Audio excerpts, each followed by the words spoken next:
regular practice this week, tomorrow, and Wednesday you'll be in full pads, right? No, probably not. We've done enough of that, and we just want to get good work down here now and just kind of continue to rehearse what we're going to do and try to just do it faster, and we'll try to show it against different looks that Texas might show us. Coach, talk a little bit about the weather. I saw where it's like 40-something degrees up there in Oregon. It's perfect out here today. We love this, just being able to get outside and practice. It feels good, and it's that's a fun thing. Another thing about a bowl game is a new site, the new surroundings, just a new feel for what's going on. So and the weather is good to be able to get outside and work a little bit. So. Did you get out on the Riverwalk at all last night? And players were allowed to kind of meander around. We did. We went for a little walk, and they had a little reception for us over toward the Alamo, and then we went with our family for a little walk. How ready are you for this game, and do you feel like your guys are ready? I think we're getting ready for sure. I'm really excited about the opportunity. This is a great challenge and opportunity for the Oregon State Beavers. Texas has got such a great tradition of football, and they're coached by a guy that I just have the utmost respect for. I think he's a class model type guy for the profession that I'm in. And so, all those things, it's pretty neat to have the chance to try to play them and try to beat them. What concerns you about Texas going into this one? Oh, I think it's, as coaches, we're always concerned mostly about what they do and who they're doing it with.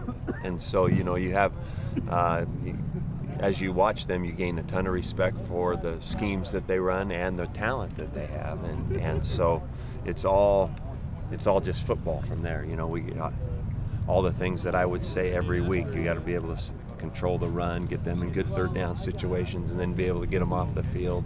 And then offensively, trying to block all those guys, particularly in passing downs. That number 80 is a terrific player, great athlete, and then seeing who can win the one-on-ones. If a quarterback can find the one-on-ones and we can win out there, then that's going to be a key factor in the ball game. And probably, they have been a terrific special teams group. I think they've blocked a total of 7 kicks and punts combination, and that's scary. They do a nice job of pressuring the punter, pressuring the kicker. I think they block 4 kicks, and so that always scares me with great speed off the edge or that great push from big guys inside. So, those are all factors in this game, and they just keep mounting up. That's one thing with having too much time. You just keep watching them, and you get more nervous as you go. Coach said the other day that even though you guys are favored by 2, all the players are taking the attitude of they're the underdog. This is Texas. Texas is expected to win. Do you have that mindset as a coach? You think you guys are underdogs? I personally never pay any attention to that. If we did, we'd be in trouble. We'd be a paranoid, schizophrenic group. And so we don't really, we know enough about the opponents, whoever they are, by watching film, and so it's not really important to us what the rest of the world thinks about the outcome of the game. And that's kind of, as that's been a kind of a preaching point of mine forever about how we approach each game, and so we always try to spend as much time with the other team as we possibly can, and with that you gain respect for the opponent, which is what you always want to do going into a game. Mike, do you also kind of a little bit worried about the break that you guys had? You talked about special teams and the fact you haven't played for 4 weeks, and might be some rustiness that creeped in. Well, there's no doubt about that, and I think the punters were rusty, a little bit today for sure, and so now, we hope to use this week to get consistency, whether it's timing in the passing routes, position on defense, playing the correct gap, or being in the right position on the receiver, or if you're a specialist type person, whether you're snapping, punting, kicking, holding, or returning, catching, you just want to really get that timing, that rehearsal going, so you're just sharp. That's the efficiency. Efficiency of what you've done well usually wins these kinds of games. So we want to get back to what we know we do well and be efficient at it.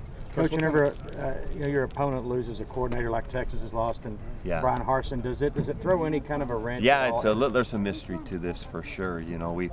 We would think that they would not be able to reinvent the wheel, so to speak, in this amount of time, and so we've obviously had to study a lot of what they've done, but we also know that there may be a wrinkle or two that we have not seen, and that's football, though, especially in a bowl game where there's more time involved, and there might be a curveball that you haven't seen before. Coach, what kind of energy and personality did Fred Thompson bring to this program and just to these guys? Oh, Fred, the whole thing, this year started so rough for this group because of Fred's passing.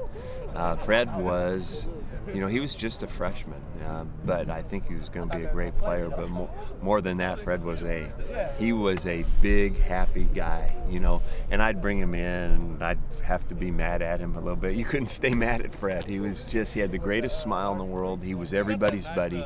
He really was. I think everybody on the team, because of his outgoing personality, had a relationship with Fred, and it was so tragic and so strange. It was a weird time of year. It was January. We were all on the road, and I get this phone call on the road, and I just did not think it was real. I mean, it did not register with me for the longest time that night, and so it was a sad thing. And of course, Ryan Murphy and Fred grew up together in Oakland, and so for Murph to have to go through all that and his family, and then of course Fred's family, it was something I never want to do again with a player in my life.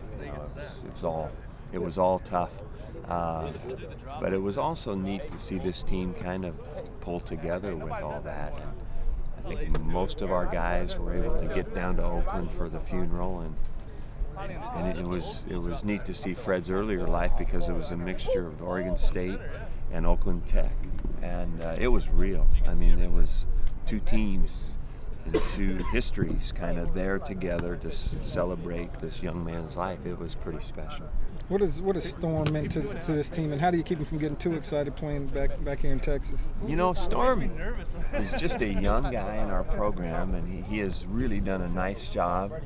And the thing I'm most impressed with about him, frankly, is the poise he has in playing in these games. So I'm not really worried about him losing his mind, even though it's so exciting for him to be back here. I think he'll present or represent himself very well with playing well and being poised, and the neat thing about Storm, and I didn't know where he would be coming in, being able to handle the bigness of the game. So like the first game he plays in, he just seems comfortable, and I love that about a player, a young player in particular, because for some guys it takes a while and the game's too big for them, so they can't perform at their best. Storm was able to manage all that real well. Guys, I'm going to go one more because I got to go. They're all waiting for me on the bus. Go ahead, Tim. First game against Wisconsin too. He didn't start against anybody easy. No. Storm stepped into the fray and just looked like he belonged, and that's what I mean. The game didn't appear too big for him, and he was very, very comfortable with just playing, and then his ability comes forward, and I think Storm will get better and better, but I also know that he is versatile. He's a good runner. He's becoming a better pass protector, and he's an excellent receiver. So one day, I want him to break Quiz's record. Quiz, one year, caught 78 balls for us coming out of the backfield. And when we can do that with a back, then that really helps our wideouts. And so then we're really good, and we want to get back to that. So thank you all for being here. Appreciate that. Appreciate it.